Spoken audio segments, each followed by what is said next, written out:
Cilios. Ahora, la diferencia de los cilios con con las microvellosidades es que los cilios sí son móviles. Ahora, vamos a estudiar la estructura de los cilios para que nos permita entender qué es lo que hace que estos sean móviles y las microvellosidades no. La primera característica que a nosotros nos puede permitir diferenciar a los cilios de las microvellosidades son las proteínas que los forman. Nosotros vemos que los cilios están formados por una estructura denominada axonema. El axonema es una estructura formada por 9 dobletes microtubulares que están rodeando a un par central, ¿verdad? Aquí tenemos el axonema. Vamos a ver que tenemos una gran cantidad de proteínas que los van a rodear. Tenemos proteínas que son radios que básicamente fijan a estos dobletes microtubulares a el par central, así como por ejemplo los radios de una bicicleta unen al buje con la llanta. Y vamos a tener otras proteínas que son denominadas nexinas que van a permitir que dos pares microtubulares estén estabilizados entre ellos. Vamos a tener también brazos de dineína que van a hacer que dos pares microtubulares contiguos estén en contacto. Es un movimiento sumatorio que permite el movimiento ciliar. Dentro de un solo cilio hay más de 4000 moléculas de dineína y es el movimiento de cada una de ellas, de el desplazamiento, de tomar y soltar al microtúbulo que tienen al lado, que les permite el movimiento a los cilios. Les voy a colocar un link a un video para que lo puedan visualizar y lo entiendan bien. Acá tenemos el movimiento que forman los cilios, que es un movimiento de descenso rápido y regreso lento. Es como una especie de latigazo. Dominios laterales. A diferencia del dominio apical que está en contacto con la luz, los dominios laterales van a estar en contacto ¿con quién? Con las células vecinas. Entonces, en un epitelio que se caracteriza por no tener matriz extracelular entre cada una de las células, o tener muy escasa, ¿qué creen que vayamos a encontrar en estos dominios laterales? Vamos a encontrar proteínas que van a formar complejos de uniones intercelulares. En el caso del epitelio son uniones muy estrechas que van a formar uniones ocluyentes, como son la zónula y la mácula ocluyente, o adherentes, que son un poquito más laxas que las ocluyentes, ¿sí? Y también vamos a tener uniones intersticiales, que son uniones estrechas o nexos. Ya vamos a explicar cada una de ellas. En la zónula ocluyente, vamos a ver que las zónulas ocluyentes van a estar formadas por ocludinas. Las ocludinas son unas proteínas de los dominios laterales de las células que actúan como una costura. En realidad son más como el velcro. Pero a lo que me refiero es que permiten que la unión entre las membranas plasmáticas de ambas células sea tan estrecha que no puedan pasar líquido extracelular a través de ellas. Acá vemos una microfotografía de una zónula ocludente, y vemos que es muy electrodensa. Por lo tanto, esto nos indica que acá hay una gran cantidad de proteínas que están bloqueando el pasaje de solutos y de líquido desde la matriz extracelular al espacio intracelular. Acá vemos cómo están todos los solutos, los iones, los metabolitos flotando en el líquido extracelular y cómo chocan cuando entran en contacto con estas zónulas ocluyentes, con estos empalmes fuertes. Ven que se tocan uno con otro y están unidos. Acá tenemos el fluido extracelular que está por debajo de estas zónulas ocluyentes, que puede fluir casi libremente. Las zónulas adherentes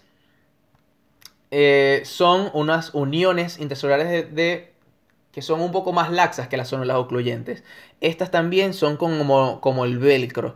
Vemos que están formadas por proteínas denominadas caderinas. Y estas caderinas son como pequeños garfios que se engarzan entre sí. Entonces, cuando nosotros vemos la estructura del velcro al microscopio, vemos que es prácticamente el mismo principio. La fuerza está hecha por la unión de una gran cantidad de proteínas que cumplen este trabajo. Vemos entonces en esta célula epitelial, si acá está la luz, lo primero que vamos a conseguir es la zónula occludens, que no va a permitir el pasaje de los líquidos, y luego vamos a tener la zónula adherente, que va a mantener a las células unidas, pero de una manera más laxa. Entonces a través de ella sí puede pasar metabolitos y puede pasar el líquido. Luego acá abajo tenemos los desmosomas, que hablaremos a continuación. Acá vemos con mayor especificidad el esquema de estas zónulas adherentes. Vemos que están formadas, estos que están acá son filamentos de actina que entran en contacto con cateninas, y las cateninas se unen a las caderinas. Las caderinas entonces entran en contacto una con otra mediado por átomos de calcio. Uniones adherentes o desmosomas. Los desmosomas son otro tipo de especialización celular de membrana que son un poco más densos que las zonas adherentes. Pero la diferencia es que estos, en lugar de estar mediados por filamentos de actina, van a estar mediados por filamentos intermedios.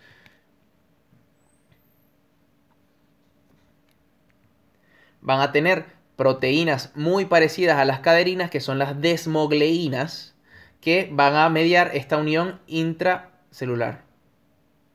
Tenemos los filamentos intermedios, que están anclados a una placa, y la placa que está unida a las desmogleínas. Ahora, vamos a poner todo este conocimiento que estamos obteniendo en práctica. Vamos a ver un caso clínico. Una patología que tiene bastante que ver con estas uniones intercelulares es el pénfigo vulgar o pénfigo vulgaris. Es una enfermedad ampollar de la piel y de las mucosas que se debe a una separación de las células epidérmicas por causas autoinmunes. En este caso, las células de la defensa de nuestro organismo van a generar anticuerpos en contra de antígenos de proteínas como la desmogleína de los desmosomas, lo cual va a hacer que estas a su vez sean atacadas por otras células del sistema inmune, destruyendo estas uniones intercelulares y haciendo que las uniones entre las células sean muy frágil. Por lo tanto, cualquier movimiento brusco sobre ellas va a hacer que se desprendan una de otras, va a permitir la entrada de líquido extracelular y va a causar una gran cantidad de inflamación y de muerte celular.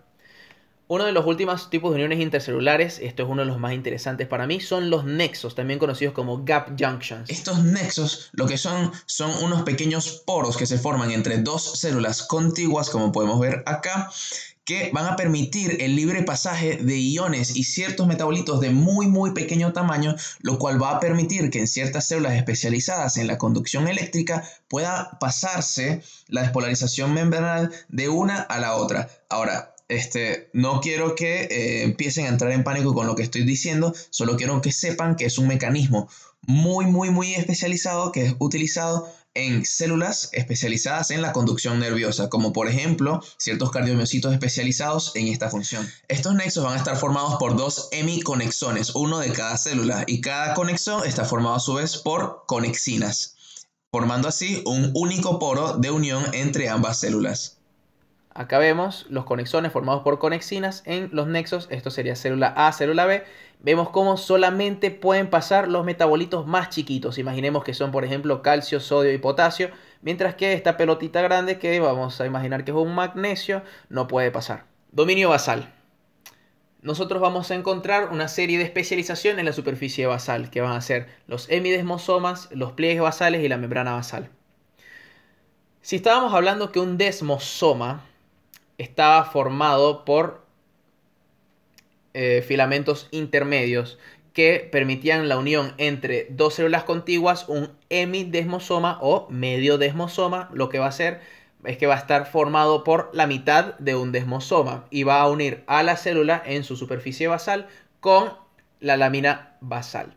Entonces vemos que los hemidesmosomas van a estar formados por estas placas de desmoplaquina y placoglobina y integrinas, que van a estar unidas a proteínas que se van a anclar a las fibras de colágeno de la membrana basal.